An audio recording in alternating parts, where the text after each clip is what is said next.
नमस्कार, कैसे हैं आप। राकेश टिकैत दिल्ली के गाजीपुर बॉर्डर को छोड़कर अलवर में एक सभा को संबोधित करने जाने वाले थे। रास्ते में उनके ऊपर हमला हुआ, उनकी कार पर हमला हुआ, कुछ पत्थर फेंके गए। तो टिकैत ने कहा ये बीजेपी वालों ने कराया है। दिलचस्प ये है कि टिकैत को चोट, पत्थर से चोट कांग्रेस शासित राजस्थान के अलवर में लगता है। दिलचस्प ये है कि 2 दिन पहले ही मैं उसी गाजीपुर बॉर्डर गया था जहां सन्नाटा था।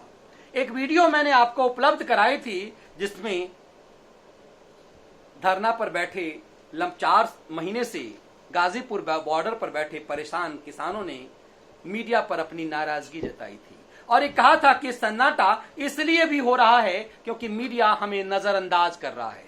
गाजीपुर में टिकैत के साथी किसानों ने ये कहा कि सन्नाटा इसलिए है कि मीडिया हमें इग्नोर कर रहा है। उनका कहना था कि दिन रात मीडिया सिर्फ किसान बंगाल बंगाल बंगाल कर रहा है, इसीलिए यहां कोई आ नहीं रहा और इसीलिए हमारी कोई रिपोर्टिंग नहीं करता, इसीलिए ये भीड़ धीरे धीरे खत्म हो रही है। ये विश्लेषण आपको मैंने दिया था अभी 2 दिन पहले।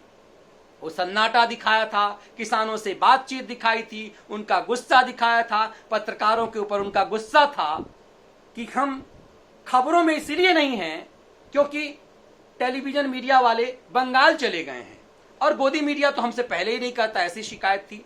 तो क्या ये जो टिकैत ने भी कोशिश की कि बंगाल जाएंगे, ये जिसे आंदोलन जी भी कहा प्रधानमंत्री ने, वो तमाम लोगों ने कहा कि हम भाजपा के खिलाफ उन राज्यों में प्रचार करेंगे जहां भाजपा मजबूती के साथ उभर रही है। उसमें वो कहा गया कि बंगाल और केरल में सो कॉल जो आंदोलनजीवी हैं, जैसे प्रधानमंत्री ने आंदोलनजीवी कहा, इन किसानों ने, योगेंद्र यादवों ने, टिकैतों ने कहा कि हम इन राज्यों में जाएंगे और भाजपा के खिलाफ प्रचार करेंगे। बंगाल में एक मंच पे टिकैत एक नेता के साथ, टीएमसी की एक नेत्री के साथ दिख भी गए वो।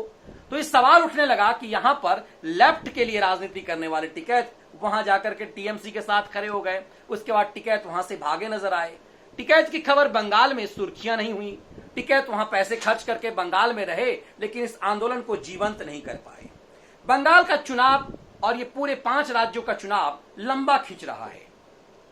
अभी कम से कम 1 महीने से ज्यादा का वक्त है। फिर जब सरकार बनेगी, उसके बाद चुनाव का जो 2 मई के बाद जब रिजल्ट आएगा, उसके बाद सरकार जो शपथ ग्रहण समारोह की सरगर्मियां रहेगी। यदि बंगाल में सत्ता बदल जाती है, तब भी नहीं बदलती है, तब भी सुर्खियों में रहेगी, मीडिया में बंगाल लंबे समय तक सुर्खियों में होगा। तो कैमरे जो है हमेशा लंबे समय तक अभी बंगाल पर केंद्रित होनी है। क्या ये पीड़ा राकेश टिकैत को समझ में आ रहा है, इसके मायने समझ में आ रहे हैं क्या?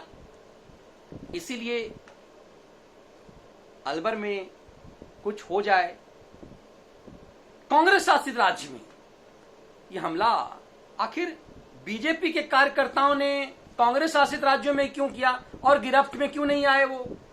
उसके बाद उत्पात हुआ, उनके विरोध में कुछ लोगों ने काले झंडे दिखाए तो उसके लिए भी उत्पात हुआ। अब ये सवाल उत्पन्न होता है कि टिकैत पर राजस्थान के अलवर में हमला होना, उनका बाल बाल बच जाना, बीजेपी पर आरोप लगाना और फिर ट्वीट करके कहना कि वो ततारपुर चौराहे से बानसूर रोड पर थे, बीजेपी के गुंडों ने उन पर हमला कर दिया और उन पर जानलेवा हमला था। कितना जानलेवा हमला था? एक आध पत्थर से शीशे टूटे हुए दिखे थे और उन्होंने कहा कि जल्द से जल्द वो गिरफ्तार हो, ऐसी मांग की। पता नहीं कितने गिरफ्तार हुए, कौन गिरफ्तार हुए, ये कौन थे? सचमुच बीजेपी के कार्यकर्ता थे या फिर उसी ढंग से अरविंद केजरीवाल के फिर स्याही फेंकने वाले जिस ढंग से होते हैं वही थे? ये पूरे स्क्रिप्ट मानो लगता है जैसे अरविंद केजरीवाल वाली थी। पत्थर भी फेंके, स्याही भी फेंके, तो ये गुंडे क्या इस तरह से फेंकते हैं? तो ये अवसर तो गाजीपुर बॉर्डर पे भी बहुतों को मिल सकता था। टिकैत दिल्ली जाते हैं वहां भी मिल सकता था।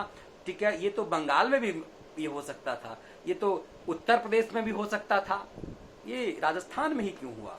ये अपने आप में कई सवाल छोड़ता है जो जवाब तलाश रहा है। बहुत बहुत धन्यवाद।